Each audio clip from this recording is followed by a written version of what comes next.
Olá, gente, tudo bem? Como vai? Estou chamando aqui o Lucas para... Lucas, hein? Pede para participar ao vivo aí, Lucas.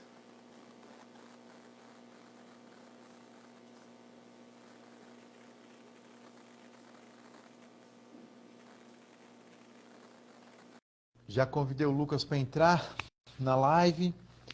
Meu grande amigo Lucas. Grande Hélio, Lucas, boa como vai? noite. Tudo bem? Tudo Tudo... ótimo e Não estava você? conseguindo entrar na live, Lucas. Pois é, acho que Acho que... são muitas lives, então o Instagram fica boicotando a gente. Então tá, peço desculpas aí pra galera. E olha só, Nada, que quero isso. parabenizar todo mundo que tá aqui, viu, Lucas? Não tá assistindo Marília Mendonça e tá vendo Pois Lucas e é. HGA. Olha que dupla dinâmica, hein, Lucas? É isso aí. Estendo os meus Lucas e parabéns também. HGA. Que bacana, Lucas. O pessoal tá chegando aí. Fantástico. Eu quero apresentar o Isso. professor Lucas, que além de um grande e velho amigo meu, de Sim, muitas labutas aí, estivemos juntos em vários congressos, tal, advogamos juntos, damos pareceres juntos, trabalhamos juntos, enfim, pensamos juntos, choramos juntos, bebemos juntos, é aquela bagunça toda. exatamente. O Tudo professor junto. Lucas é um grande amigo, advogado, mestre em direito, um dos grandes pensadores hoje, para mim, no Brasil, que tem de direito do trabalho.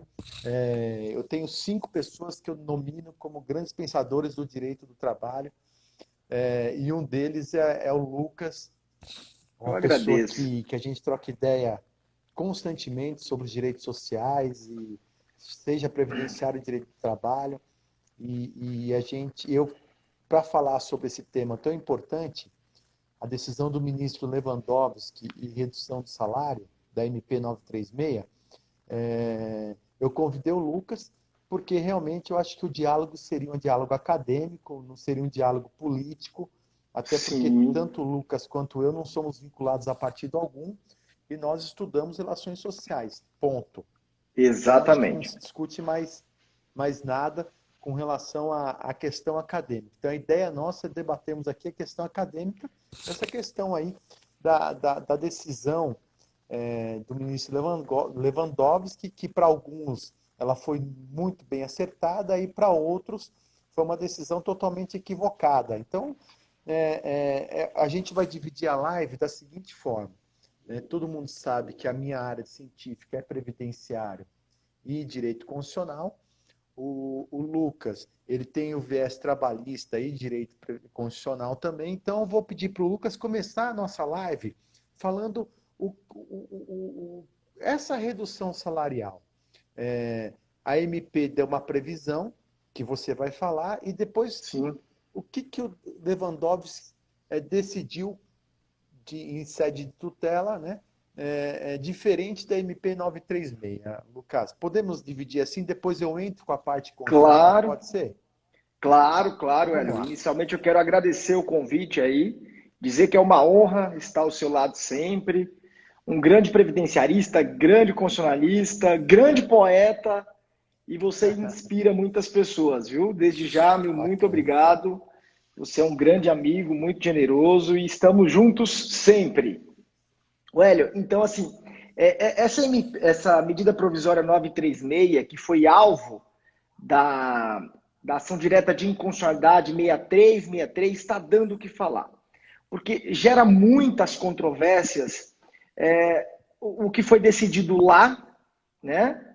E se de fato houve ali uma decisão de inconstitucionalidade ou ocorreu, na verdade, um ativismo judicial, né? Se foi um julgamento contramajoritário. Porque o que a gente precisa entender é o seguinte: a medida provisória é ato exclusivo de iniciativa do Ministério, do Presidente da República. Isso é fato. Então, ao meu ver, o Lewandowski, sendo relator, cautelarmente ele teria que declarar ou não inconstitucional.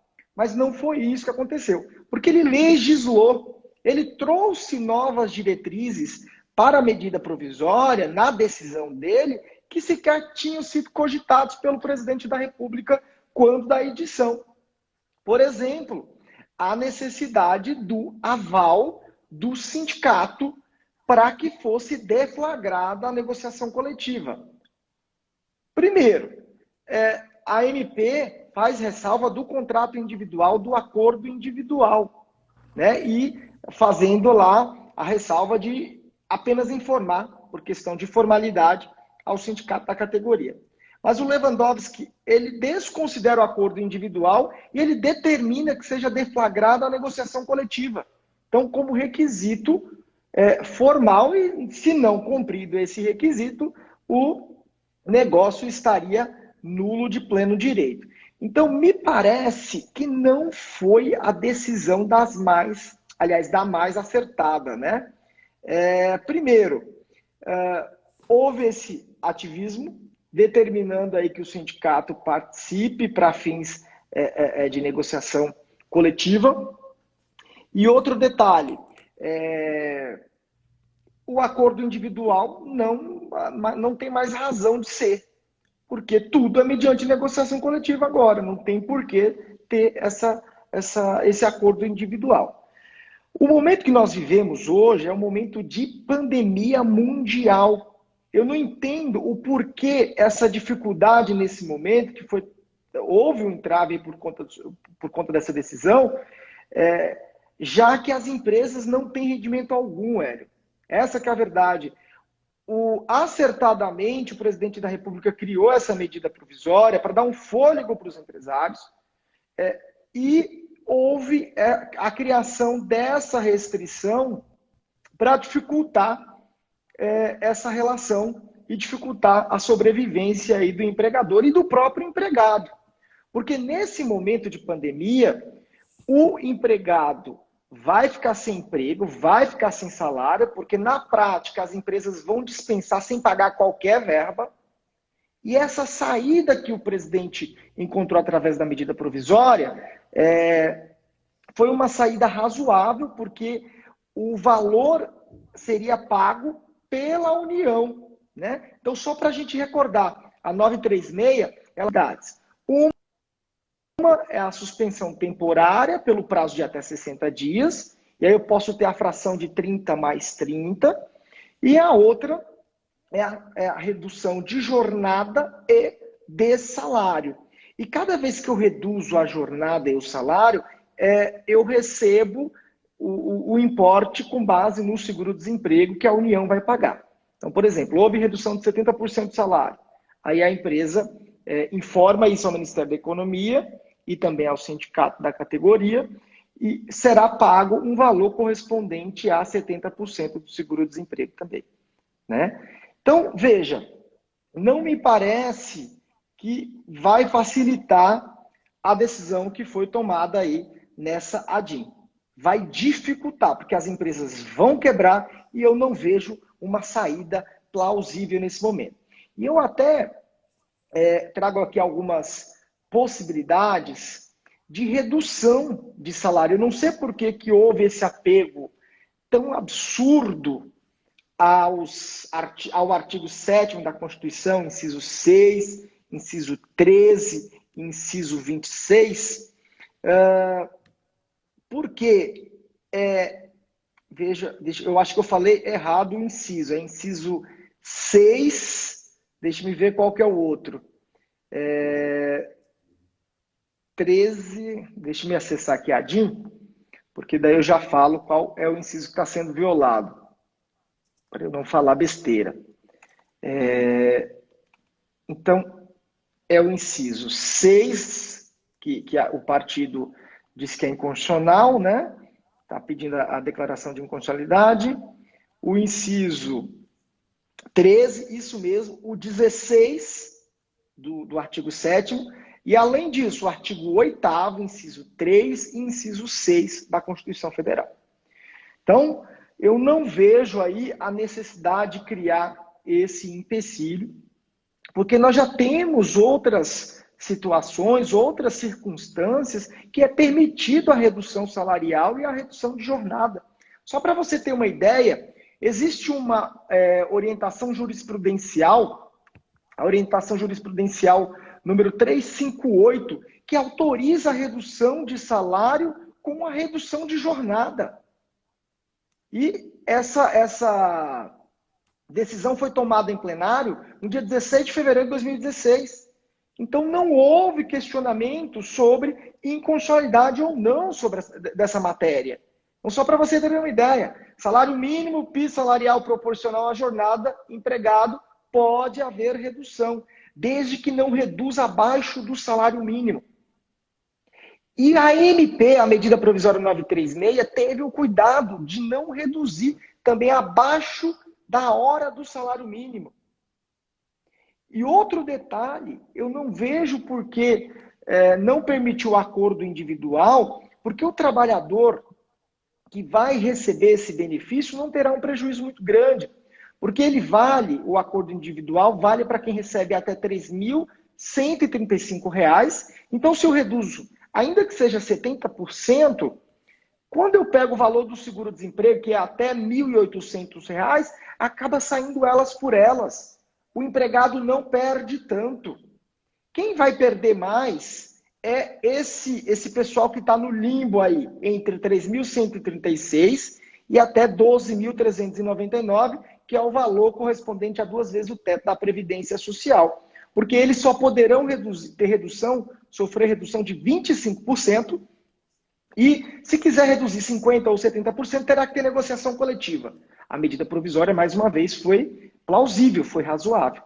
Agora, quem recebe 2 vezes o teto da Previdência é portador de diploma de ensino superior, para ter a redução, aliás, pode ter a redução tranquilamente, porque é considerado aquele hiperempregado, né? Então, veja, já havia essa discussão já houve lá atrás, e o TST já pacificou esse entendimento. Outro detalhe, eu vou trazer aqui para você, a OJ 244 do TST. Ela diz que a redução da carga horária de professor, em virtude da diminuição do número de alunos, não constitui alteração contratual, uma vez que não implica em redução do valor hora-aula. Então, veja, mais uma outra questão. Se houver redução, né, circunstancial de alunos numa determinada instituição, a própria instituição pode reduzir ali o salário. Então, eu não consegui entender o cerne dessa decisão, considerando que nós estamos diante de um momento de pandemia e tem que haver a flexibilização. E dentro desse momento, eu ainda invoco a questão da teoria da imprevisão, que está lá no direito civil, que pode ser aplicado aqui ao direito do trabalho, por força do 769, artigo 8º e ainda artigo 15 do CPC. Né? 769 da CLT, artigo 8º da CLT e artigo 15 do CPC. Então, que é a possibilidade de fazer uma repactuação, de fazer um novo acordo, de avaliar um novo acordo, dentro de uma nova realidade. Né? Então, é possível a aplicação dessa teoria também no processo de trabalho, no direito do trabalho. Então, veja, esses argumentos que eu trouxe aqui é para dizer que eu não posso ter esse apego excessivo nesse momento, porque é um momento que as atividades empresariais elas não estão de forma tranquilas, não estão sendo desenvolvidas de forma equilibrada. Né? Parece-me que eu entenderia que há uma inconstitucionalidade nos dizeres ali do ministro Lewandowski, quando as coisas estão indo bem, quando as atividades estão indo bem, e o empregador ele quer reduzir. Aí, no meu sentir, beira a inconstitucionalidade. Agora, se as atividades vão mal do empregador, se a situação mundial vai mal, como que eu não posso permitir, nesse momento, fazer esse acordo via acordo individual? Então, eu penso dessa forma, viu, Hélio?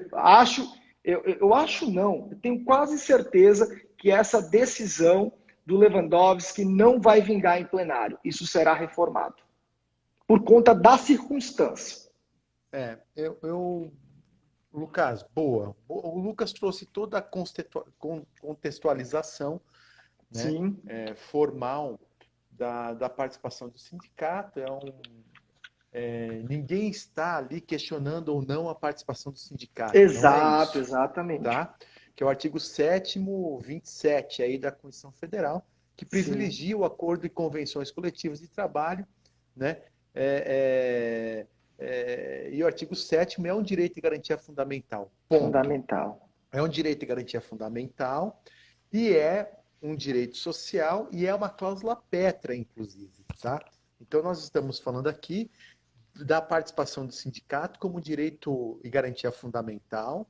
É, é um direito social previsto na Constituição Federal. Está no rol de direitos e No garantias rol, fundamentais. sim. Ponto. Só que, nós temos que analisar alguns poréns, né? Alguns poréns. Então, eu dividi aqui a minha exposição,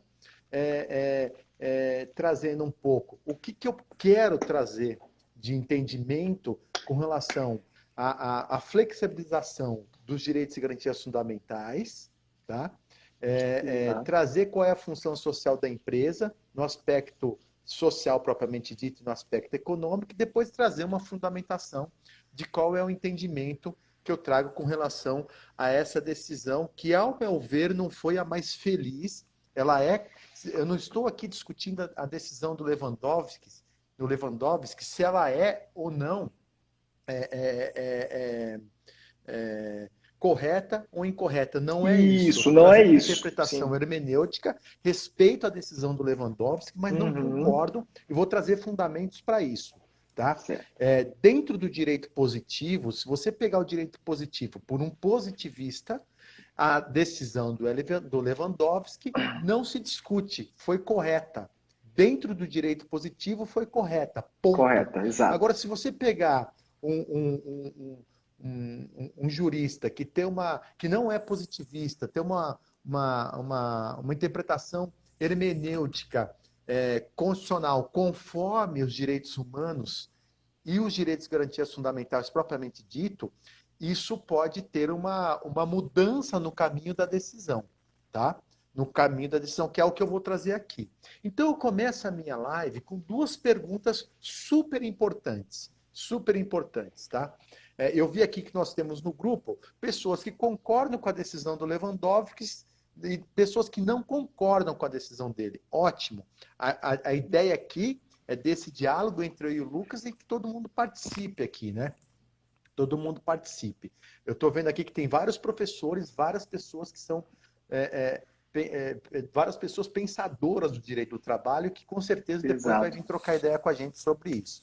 Então eu faço duas perguntas, que eu tenho estudado bastante isso, porque acho que todos aqui têm conhecimento, eu coordeno a pós-graduação lá em Portugal, de Direitos Humanos e Direito Constitucional, então eu tenho estudado bastante os direitos humanos e direito constitucional regional, nível Brasil, e os direitos humanos e direito constitucional internacional. Tá? Então eu vou trazer as duas visões, né, ou a somatória dos dois entendimentos, do direitos humanos e direitos constitucionais nacionais, regionais, com os direitos internacionais. Tudo bem? Direitos humanos e Excelente. constitucional internacional. Então eu faço duas perguntas, Lucas. O que adianta a Constituição Federal se numa crise, num evento crise, ela não terá como ser efetivada? Primeira pergunta. O que Exatamente. adianta uma Constituição Federal se ela não vai conseguir ser efetivada? Primeira pergunta que eu faço para todos. Tá? Primeira pergunta. Num de guerra, numa situação de guerra, numa situação de catástrofe, numa situação de um evento onde envolve risco de catástrofe, guerra, pandemia como essa, o que adianta ter uma Constituição Federal se ela não vai conseguir ser efetivada? Nem pelo governo, nem pelo Estado, e nem pelas relações do trabalho, nem pelo empregador e empregado, porque ambos estão sendo atacados pela pandemia, pelo prejuízo que a pandemia está trazendo, tanto empregador quanto empregado. O Exato. governo, ao meu ponto de vista, não fez nada em prol do empregador. Nada. Ele fez zero em prol do empregador. Ele veio aqui diferir o pagamento de tributos de 3 meses em 6 meses. É zero isso. É É zero. zero. Enquanto Concordo.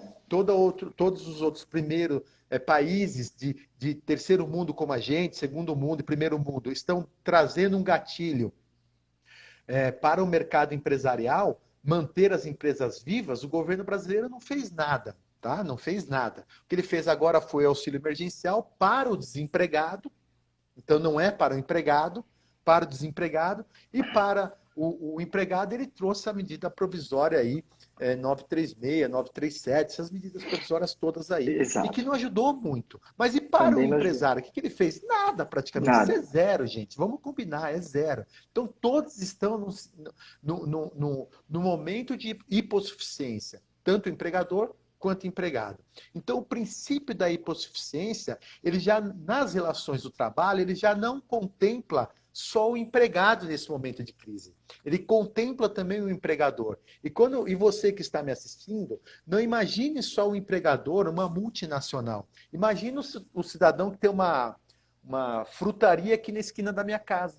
Ele é um empresário que não está conseguindo pagar aluguel. E agora, com os seus empregados que ele tem ali, como é que faz? Os seus 2 empregadinhos que ele tem ali. Estou falando desse cidadão, dessa pessoa estou falando.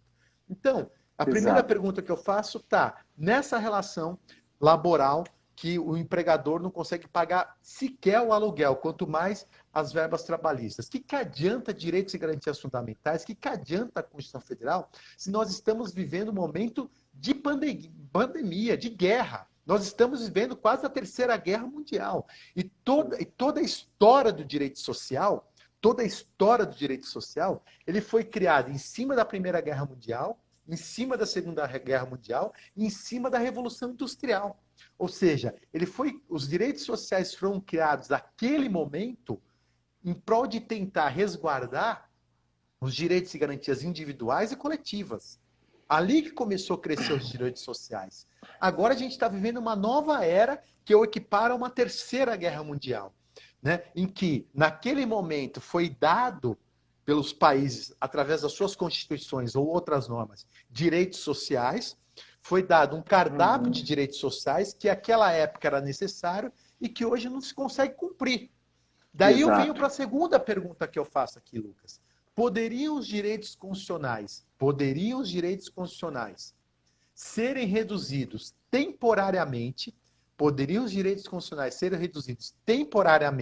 que é o caráter da MP, só pelo período de pandemia, no momento de crise? Poderiam os momentos constitucionais serem reduzidos no momento de crise até que o Estado social e o Estado econômico sejam ressuscitados? É a segunda pergunta que eu faço. Nós temos um Estado social que está vivendo uma pandemia, ele é pandêmico também. Sim. Nós temos um Estado econômico que ele também está vivendo a pandemia, ele é pandêmico. E aí eu pergunto, poderia os direitos sociais, nesse lapso de tempo de pandemia, serem flexibilizados e amanhã esses direitos sociais voltarem? Sim, que é isso que propõe a medida provisória. Nada mais do que isso. É uma regra de calibragem. O que está vindo aqui é uma regra de calibragem. Ninguém está mitigando. Eu vi um monte de live, hoje eu li praticamente o dia inteiro para estar preparado minimamente para fazer essa live com o Lucas. O Lucas me conhece muito bem. Ele sabe o quanto que eu devo ter estudado para isso. Eu vi um monte de live falando que os direitos sociais estavam sendo rasgados, usurpados, estavam sendo retirados da Constituição Federal. Não é nada disso que a MP nada disso. Os direitos sociais ficarão intactos, mas no momento de crise, no momento de guerra, que é guerra, Estados Unidos não está deixando os equipamentos chegarem no Brasil. Estados Unidos está confiscando todos os EPIs, respiradores e tudo mais. Ou seja, nós estamos vivendo um momento de guerra. A China deixou de fazer a venda dos equipamentos para a gente porque vendeu mais caro para os Estados Unidos. Não é uma guerra isso, gente? Isso é uma guerra. Óbvio que é uma guerra. Fato. É uma terceira guerra mundial.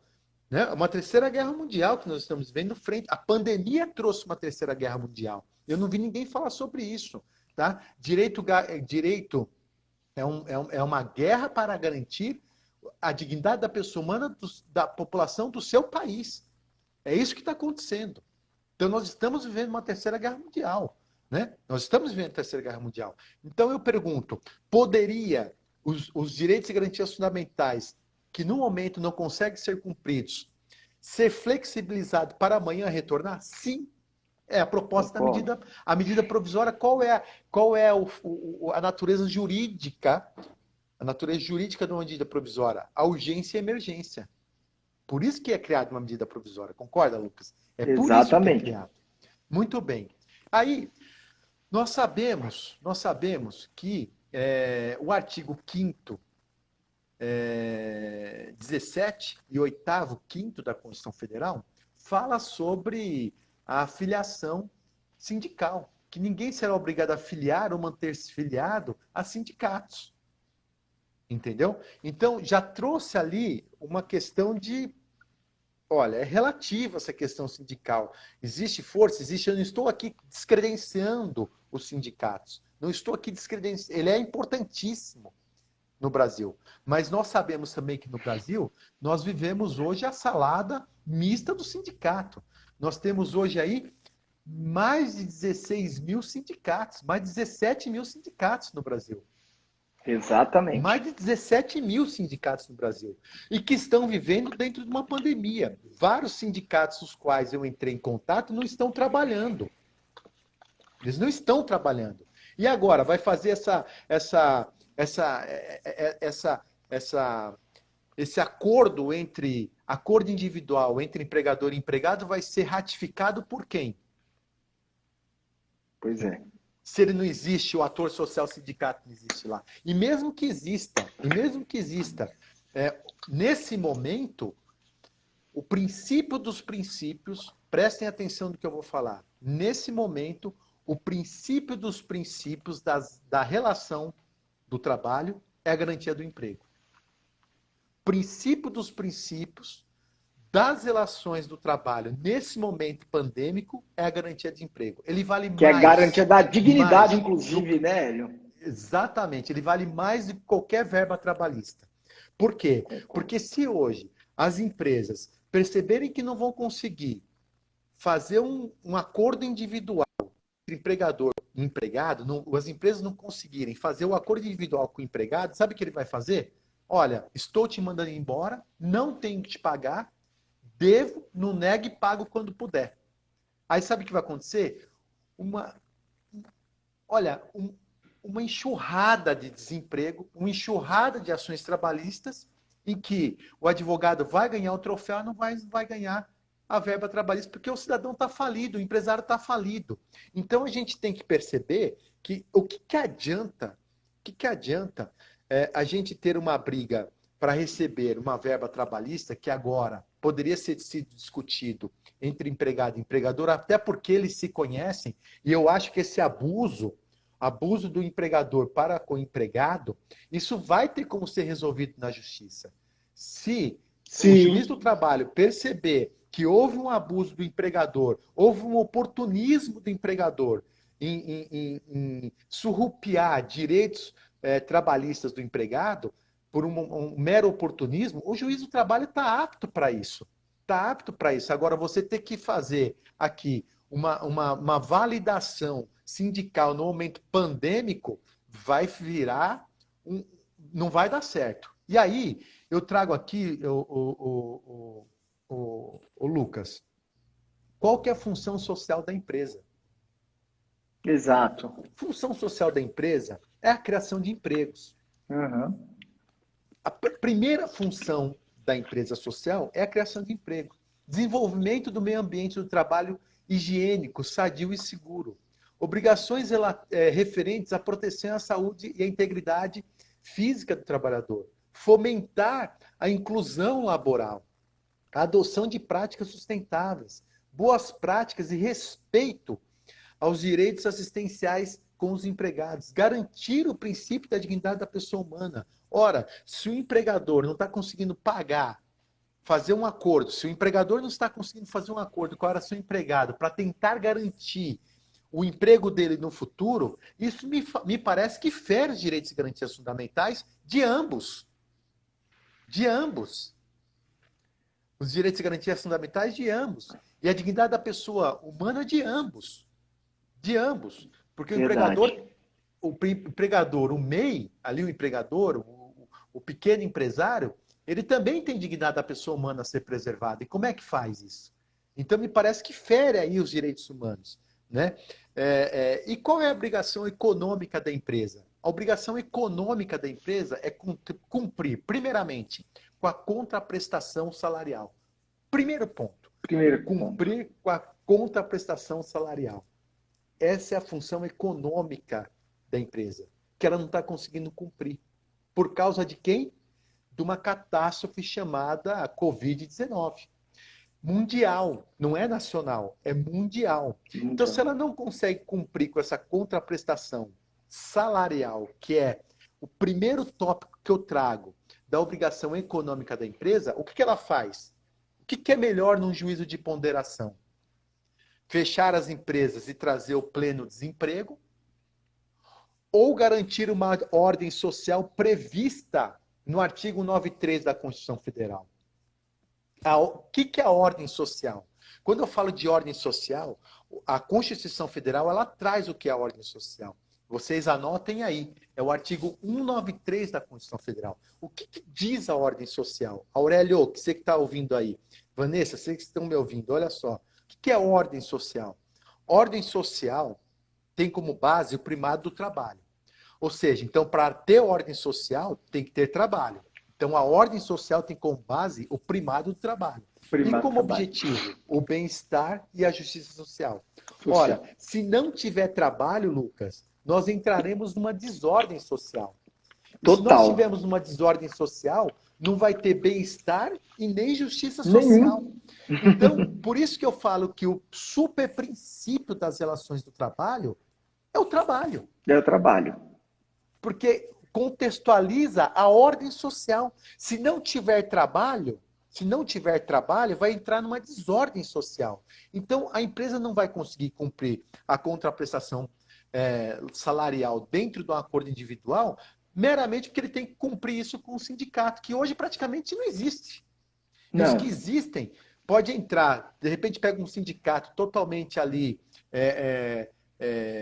paternalista, maternalista, e que implica toda uma questão de vida, de saúde da empresa, por uma questão de radicalismo. A gente sabe que existe isso. Agora, é muito mais fácil evitar o radicalismo entre as partes, o empregador negociando direto com o empregado, do que a participação do sindicato. Eu não estou falando aqui de forma genérica, mas é a maioria dos sindicatos. A segunda obrigação econômica da empresa é o pagamento de tributos, que não teve apoio do governo. Nenhum. Em fazer um Houve refis só o antecipado, por diferimento, exemplo. Em fazer um refis antecipado, por exemplo. Já que as empresas deixaram de pagar e amanhã vem o refis, então foi o seguinte, ó, fica aí 6, 7, 8 meses pagando 30% da tributação e os 70% você parcela em 48 meses. Ninguém teve essa inteligência de fazer um refis antecipado. Então, o Estado não entrou com a sua parte nessa questão. Contribuição para o desenvolvimento econômico é contribuição para o desenvolvimento social, social e cultural através do Sistema S. Gente, por que não reduzir a contribuição do Sistema S? Quantas contribuições diretas e indiretas existem? Não houve nenhum gatilho para isso, Lucas. E aí, verdade. Lucas, eu passo agora a falar dos direitos humanos e direitos e garantias fundamentais. Mas antes de entrar nessa celeuma constitucional, você quer fazer alguma ponderação, Lucas? Porque senão eu não paro de falar. Não, pode falar à vontade. Eu só gostaria de fazer uma observação, Hélio, que eu acabei não falando. O ministro, em sua decisão, não trouxe a consequência, só trouxe a consequência, na verdade, se o sindicato permanecesse inerte, mas que aí ocorreria a anuência, certo? Agora, se o sindicato se negar e não justificar, não trouxe nenhuma consequência. Sim. Então, veja, mais uma vez a gente cai naquela situação que é nevrálgica, né? A situação que não vai ter solução. Outra coisa Sim. que eu acabei não pontuando é que no inciso 13, há a possibilidade, Hélio, da redução de jornada mediante a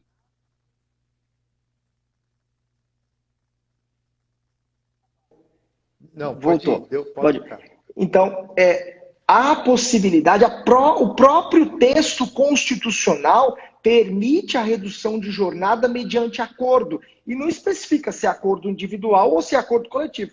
Logo, presume-se que tanto faz um quanto outro. Então, dentro do próprio texto constitucional já tem essa previsão. E aí parece-me que não, que a decisão não se atentou a isso, não foi atacado esse ponto também. Então, a redução já poderia, né? Não haveria necessidade de anuência do sindicato sequer. Então, era só essa pontuação para você entrar nessa questão da dignidade, que tem tudo a ver.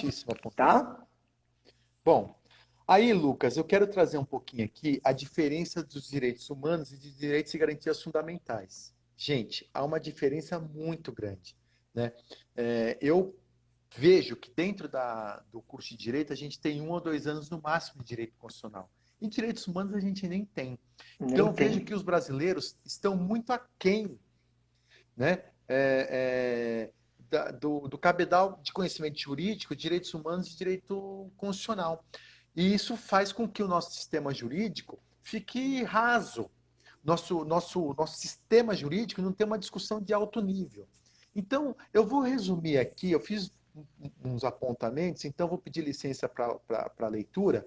O que são direitos humanos, Lucas? Direitos humanos são direitos previstos no ordenamento jurídico interno de determinado país. Então, na nossa Constituição, nós temos lá os direitos fundamentais. No capítulo dos direitos fundamentais, nós temos previstos todo um sistema positivo na Constituição Federal que nós podemos ali ter uma leitura daquele princípio que está explícito. Isso é o direito e garantia fundamental. Os direitos fundamentais, portanto, são inerentes a um Estado, a um país. Cada país tem seus direitos fundamentais conforme o legislador constitucional entendeu como necessário incluir no capítulo de direitos e garantias fundamentais. E os direitos humanos? Ele vai muito além dos direitos fundamentais. Ele está acima dos direitos fundamentais. Então, os direitos fundamentais é um direito interno. Os direitos humanos é um direito externo, é um direito internacional. E o que diz os direitos humanos? Ele tem uma posição bidimensional. Sim. Ele tem ali uma posição bidimensional. E quais que são essas medidas bidimensionais, Lucas? Quais que são? Primeira, os direitos humanos, ele tem o ideal de atingir. Atingir o quê? Ele tem como ideal atingir. Atingir o quê? A conciliação entre os direitos do indivíduo e da sociedade. Então, quando um Estado está entrando em conflito entre ele mesmo, ou seja, o direito interno está entrando em conflito entre ele mesmo, e que pode gerar um desconforto entre Estado e sociedade, entre individual com a sociedade e a individual sociedade para com o Estado, esse país vai ser representado nas cortes inter-americanas para verificar se os direitos humanos estão sendo feridos ou não. Então, o objetivo dos direitos humanos, o primeiro ponto, é trazer uma conciliação entre os direitos do indivíduo e os da sociedade / Estado. O segundo ponto é assegurar um campo legítimo para a democracia. Sim. É assegurar um ponto legítimo para a democracia. Então, a questão de democracia, ela está além do direito e garantia fundamental.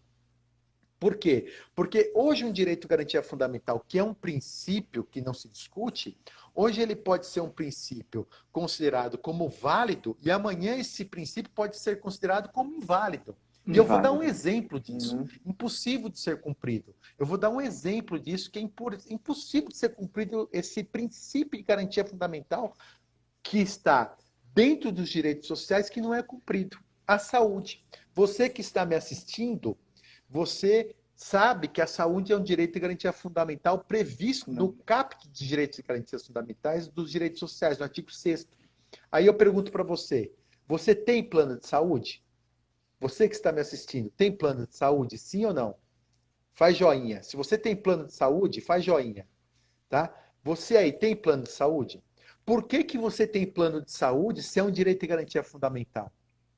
Ou seja, Pois se é um é. direito e garantia fundamental e a gente sabe que isso não tem condições de ser cumprido, a gente vai ter que achar uma regra de calibragem, tá? Fazer um plano de saúde. E a gente sabe que não adianta nem buscar isso na justiça, porque o Estado não consegue cumprir.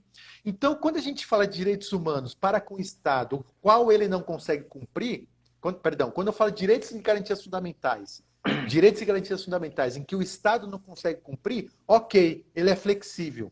Agora que eu estou falando de direitos e garantias fundamentais entre trabalhador e empregador, em que o empregador não consegue cumprir, meu Deus, isso aí é um É um absurdo, absurdo. isso aí é incondicional. Ou seja, me parece que não está sendo feito uma análise de ponderação, de analogia dos direitos e garantias fundamentais para com o Estado quando não consegue cumprir. Então, isso já Excelente. está previsto dentro do nosso ordenamento jurídico do que é possível, a reserva do possível, o que não é possível. É o princípio da reserva do possível. Hoje, o empregador, vários empregadores não têm a reserva do possível, que é um instituto já previsto dentro do nosso sistema jurídico.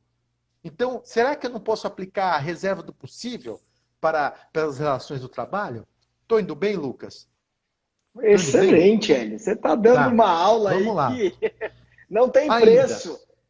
Não, beleza. Vamos lá. Né? Eu trago aqui a citação do Fernando Ferreira e do Celso Bastos. O que ele diz? Por sua vez, o princípio da dignidade da pessoa humana possui duas dimensões, quais sejam a negativa e a positiva.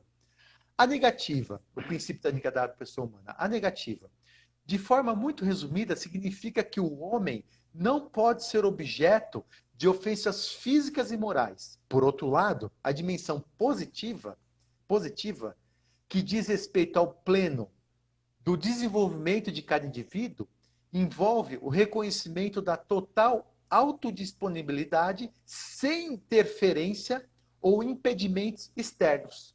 Ou seja, quando eu trago aqui a dignidade da pessoa humana, que é o caráter alimentar imediato, e o caráter, o emprego tá ligado com a dignidade da pessoa humana, o Sim, emprego está totalmente ligado com a pessoa humana.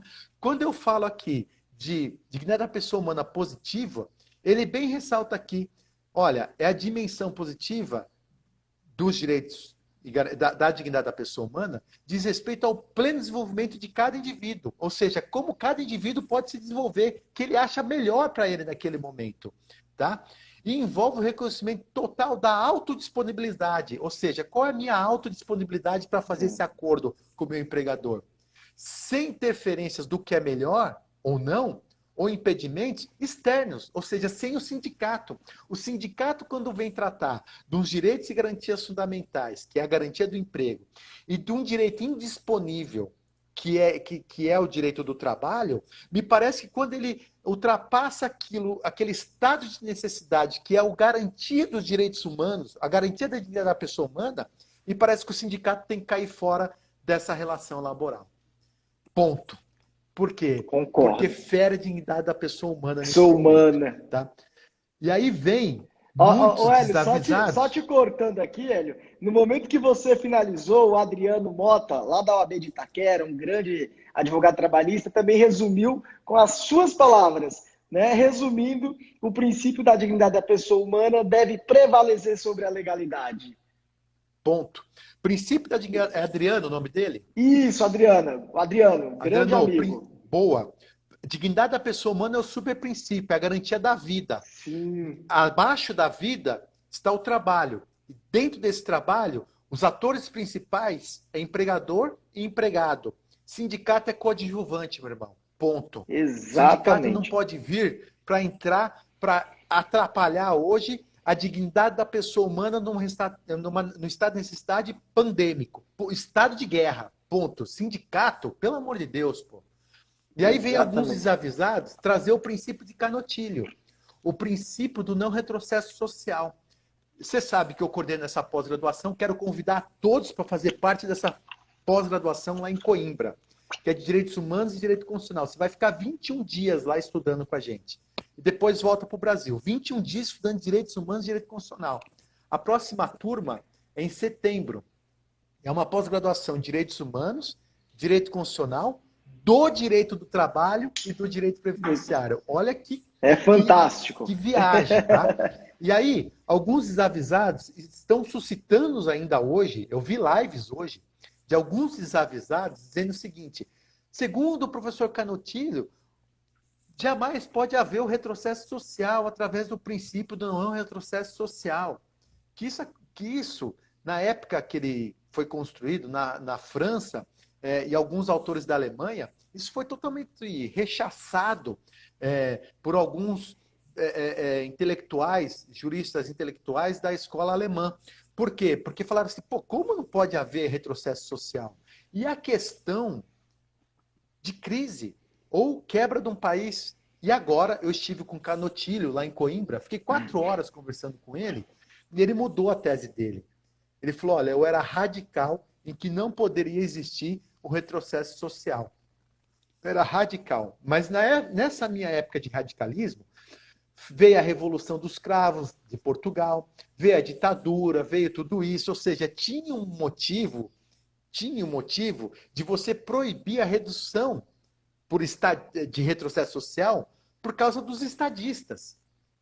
Então, os estadistas, ele tinha que ter um freio. E o freio era o princípio do retrocesso social. Hoje a gente não vive mais, não tem tantos países, são muito poucos países estadistas. Tudo é democrático. Diante dessa democracia, o Canutilho mudou o entendimento dele. O Canutilho disse o seguinte, olha, é o seguinte, pode sim um retrocesso social no estado de crise de um país. Crise econômica, que é o que a gente está vivendo. Que é o caso então, agora. é permitido, sim, o retrocesso social. E aí, aqui, ó, Conrad Hesse, em 1978, desenvolveu a teoria da irreversibilidade, sendo que a maioria da doutrina germânica teria rejeitado. Ou seja, quem trouxe essa escola do princípio do não retrocesso social, quem começou a fomentar isso na Europa foi Conrad Hesse, em 1978. E o Canutilho desenvolvendo em Portugal. Mas muita gente criticou nessa época. E o Canutilho reconhece hoje que não, Gustavo, na época era necessário, hoje não. Hoje não é necessário. Então, eu volto às duas perguntas que eu fiz inicialmente para vocês. O que adianta uma Constituição Federal? O que adianta uma Constituição Federal se na crise ela não tem como ser efetivada? O que adianta, tá? Eu ter uma norma que ela não vai ser positivada como a saúde, efetivada como a saúde. A saúde ela não é efetivada. Você que está me assistindo sabe que a gente não tem saúde. Mesmo Não. sem a crise, nós não tínhamos saúde. E a gente tem que pagar plano de saúde. Então, e aí eu pergunto, poderiam os direitos constitucionais serem temporariamente reduzidos para depois voltar ao seu status quo para a ressurreição do Estado econômico e Estado social? Óbvio que sim. Porque o mais importante para a garantia da dignidade da pessoa humana não são as relações do trabalho menores do que o emprego. O princípio dos princípios das relações do trabalho é o emprego. Porque se não tiver empresa, não tem emprego. E se não tem emprego, não tem dignidade da pessoa humana. Se não tem emprego, não tem a ordem social do artigo 93 da Constituição Federal. Preciso da empresa viva, preciso do empregado com a garantia do emprego para que eu entre na ordem social. Se eu não tiver empresa e eu não tiver emprego, eu caio dentro de uma desordem social, entrando em choque Total. com o artigo 93 da Constituição Federal. Portanto, Excelente. eu pergunto para vocês, eu poderia trazer uma MP razoável, em que a vigência dela é de tantos meses, para, nesse momento, trazer a forma mais imediata de uma solução que está sem solução? Sim, para a proteção da dignidade da pessoa humana. Tenho dito. É isso. Isso mesmo, Hélio. É isso. Ou seja, a gente precisa parar de pensar, gente, em direito positivo puro. Para com esse positivismo. eu escrevi um livro, que foi minha tese do pós-doutorado, que chama Teoria Pentadimensional de Direito.